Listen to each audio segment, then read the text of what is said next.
Bienvenidos a una sesión más de este ciclo del Círculo Bastiat, que estamos dedicando a analizar, aunque sea brevemente, algunas, que no todas porque no daría tiempo, de las ideas que expresa Francis Fukuyama en su libro más reciente, El liberalismo y sus desencantados, cuyo subtítulo es Cómo defender y salvaguardar nuestras democracias liberales.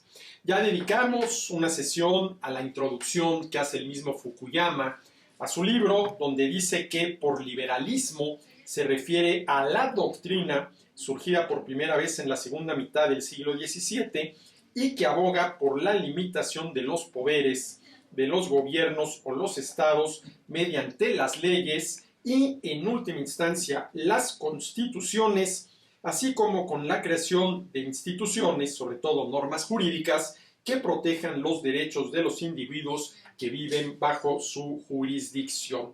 El primer capítulo, lo dedica Fukuyama a responder a la pregunta ¿qué es el liberalismo clásico? Ya lo vimos. El segundo capítulo lo dedica, al paso o a la transición del liberalismo al neoliberalismo. El tercer capítulo habla, Fukuyama, del que parece ser un protagonista esencial del liberalismo, sobre todo en el ámbito económico, el individuo egoísta, del cual tanto y también habló Adam Smith en La riqueza de las naciones. Y hoy nos toca adentrarnos en alguna de las ideas, insisto, no todas porque no da tiempo, del capítulo 4, que tiene que ver con el yo soberano, esa persona soberana que es, sin duda alguna, el protagonista principal en todos los ámbitos social, político, económico del liberalismo. Ahora, lo que hay que entender es que este yo soberano no es una persona omnipotente, que lo pueda absolutamente todo. Eso es lo primero que hay que tener en cuenta. Y en segundo lugar, es que este yo soberano, la persona soberana, no implica que la persona haga en cualquier caso lo que le dé la gana. Implica, desde el punto de vista del liberalismo, que respetando los derechos de los demás, y este sería el límite, respetando los derechos de los demás, comenzando por la vida, la libertad y la propiedad, entonces sí somos soberanos y podemos hacer lo que queramos. Pero este soberano tiene enfrente de sí, digámoslo así, un monarca absoluto que vendrían a ser los derechos de los demás. Y yo siempre he dicho que el liberalismo, antes que una ideología, es decir, una idea preconcebida de cómo debe organizarse la sociedad y que por lo tanto de cómo deben actuar las personas para lograr ese tipo de organización, el liberalismo, antes que una ideología, es un principio, y es en concreto un principio de conducta que dice así: respetando los derechos de los demás y asumiendo el riesgo y la responsabilidad, haz lo que quieras. Para mí el liberalismo es ese principio de conducta. Ahora, una pregunta interesante es ¿qué tipo de doctrina, es decir, de conjunto de ideas en lo social, en lo político, en lo económico, en lo cultural, se deducen lógicamente de este principio de conducta? Esa sería una pregunta interesante. Pero bueno, en este cuarto capítulo, Fukuyama habla de el yo soberano, y una de las críticas que se le han hecho al liberalismo, porque hay que entender que este libro de Fukuyama es esencialmente una crítica a las críticas al liberalismo y en concreto al liberalismo clásico. Lo primero que dice Fukuyama es que se ha absolutizado al yo soberano. Dice Fukuyama, la autonomía individual fue llevada al extremo por los liberales de derechas que pensaban fundamentalmente en la libertad económica. Sin embargo, también fue llevada al extremo por los liberales de izquierdas, los cuales valoraban un tipo de autonomía diferente a la del agente económico, centrado en torno a la autorrealización individual. Entonces, ¿qué está diciendo Fukuyama? Que esto que él llama liberales de derecha, suponiendo que realmente puede haber liberales de derecha, llevaron, sí, la autonomía individual hasta extremos inaceptables, sobre todo en el campo de la economía. Ahora, ¿quiere esto decir que desde el punto de vista liberal o a partir de este principio de conducta, respetando los derechos de los demás y asumiendo el riesgo y la responsabilidad, haz lo que quieras, se puede llevar en el ámbito económico hasta un extremo, sobre todo si entendemos que ese extremo implica hacer en el ámbito económico lo que nos dé la gana? Pues claramente no, porque el liberalismo, insisto, que es este principio de conducta, lo primero que dice es respetando los derechos de los demás. Y para que los mercados, que no son otra cosa más que la relación de intercambio entre compradores y vendedores, funcionen correctamente, cada una de las partes involucradas, compradores por un lado y vendedores por el otro, tienen que respetar los derechos de su contraparte, porque si no, simple y sencillamente, el mercado no funciona. Es en este sentido, ¿sí?, que podemos afirmar que los mercados se autorregulan por el interés que tienen las partes involucradas de seguir beneficiándose del mercado.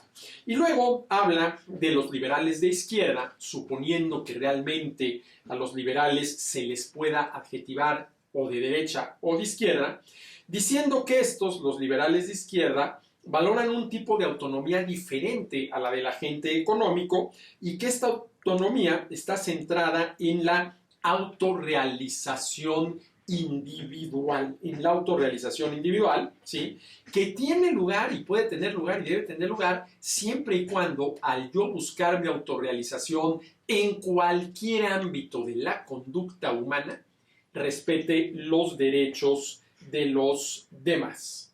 Dice Fukuyama, el concepto de autonomía, tanto por parte de los liberales de derecha como de izquierda, se absolutizó de tal modo que puso en peligro la cohesión social. Ahora, habría que ver si esto es cierto o simple y sencillamente es una de las críticas que los críticos del liberalismo le hacen al mismo, ¿sí? ¿Sí? El concepto de autonomía se absolutizó de tal modo que puso en peligro la cohesión social y dice Fukuyama, en este sentido, los activistas progresistas empezaron a utilizar la presión social y el poder del Estado para silenciar las voces críticas con sus programas, lo cual es iliberal, para decirlo claramente. Cuando tú pretendes utilizar el poder del Estado en general y de los distintos gobiernos en particular para defender tus intereses, esa es una postura iliberal. Ahora, dice Fukuyama, la expansión del ámbito de la autonomía individual tuvo lugar en dos campos. El primero fue el filosófico, donde el significado de autonomía personal se fue ampliando constantemente desde la elección dentro de un marco moral establecido hasta la capacidad para elegir el propio marco. Es decir, desde el punto de vista filosófico, esta expansión del ámbito de la autonomía individual pasó de poder elegir, ¿sí?, algún marco moral y comportarse en función de sus principios, hasta, para Fukuyama esto sería un extremo, de elegir el propio marco, es decir, a partir de lo que uno cree que es correcto. Pero si esto fuera así, a ver, yo me voy a comportar según los principios que yo autónomamente, libremente, independientemente considere correctos, pero esos principios suponen, por ejemplo, la violación de derechos de terceros, pues eso simple y sencillamente es iliberal. Porque, insisto, y esto ayuda a aclarar mucho las cosas, el liberalismo es, antes que cualquier otra cosa, un principio de conducta, respetando los derechos de los demás. Ojo, respetando los derechos de los demás y asumiendo el riesgo y la responsabilidad, las dos R's. indisolublemente relacionadas con la libertad, la R del riesgo y la R de la responsabilidad, haz lo que quieras. Así sí, si yo respeto los derechos de los demás y asumo el riesgo y la responsabilidad de mis conductas, que se me deje hacer lo que me dé la gana en pleno ejercicio de mi libertad.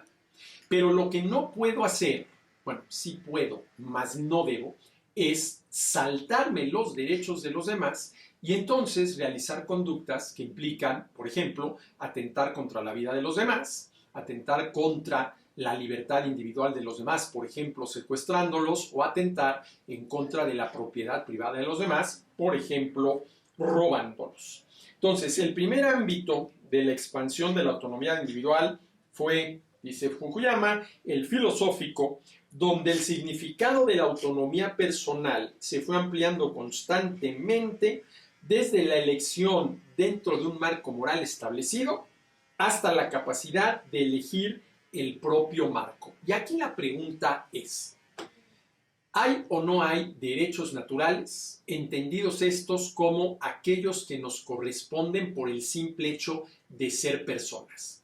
Voy a plantear la pregunta de otra manera. ¿Tenemos o no cada uno de nosotros ciertas obligaciones para todos los demás? Por ejemplo, ¿tenemos o no la obligación de no matar a los demás? Si a mí me preguntan, la respuesta es clarísima, sí la tenemos. ¿Tenemos o no la obligación de no secuestrar a los demás? Si a mí me preguntan, la respuesta es clarísima, sí la tenemos. ¿Tenemos o no la obligación de no robarle a los demás? Si ustedes me preguntan, la respuesta es clarísima, sí las tenemos.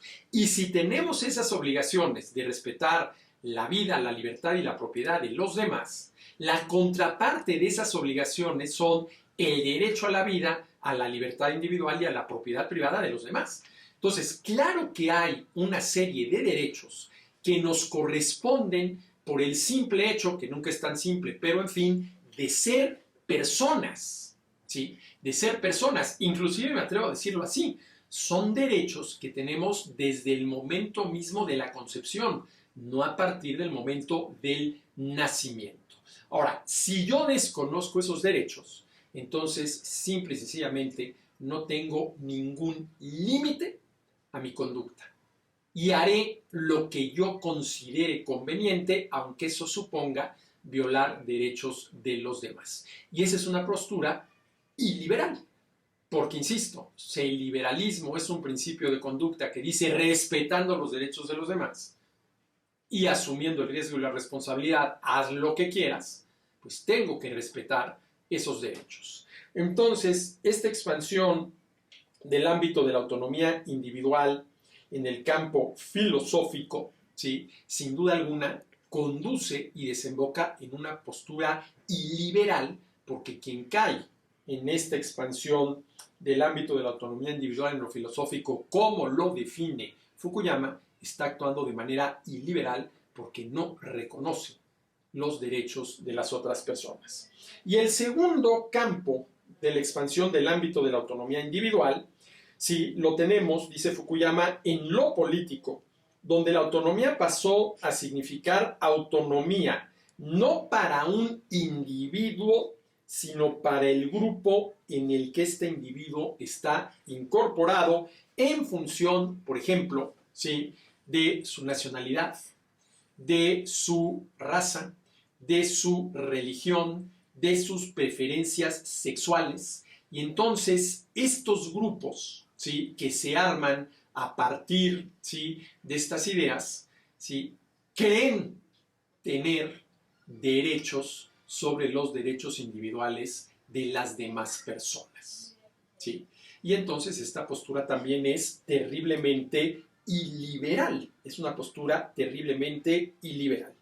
Es mucho lo que menciona Fukuyama aquí en este capítulo 4 sobre el yo soberano, pero qué duda cabe que cuando se absolutiza ese yo soberano y se le concibe como una persona que puede determinar su conducta independientemente de los derechos de los demás, eso no es propio del liberalismo, sino es una postura totalmente iliberal.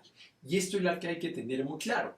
Cuando se trata de un defecto del liberalismo y cuando se trata de una postura iliberal.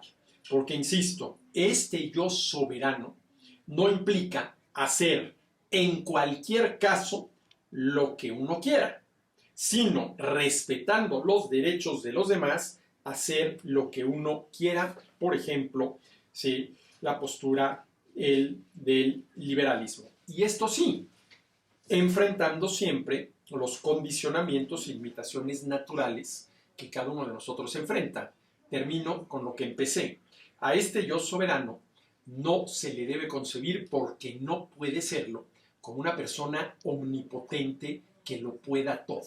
Porque claro, si no somos omnipotentes, si no lo podemos todo y fracasamos en algunas tareas que nos imponemos, pues podríamos llegar a decir que no somos soberanos. Pero no hay que confundir la soberanía con la omnipotencia. Pues hasta aquí este brevísimo análisis, porque vaya que es brevísimo, de este capítulo 4 de este libro de Fukuyama, El liberalismo y sus desencantados.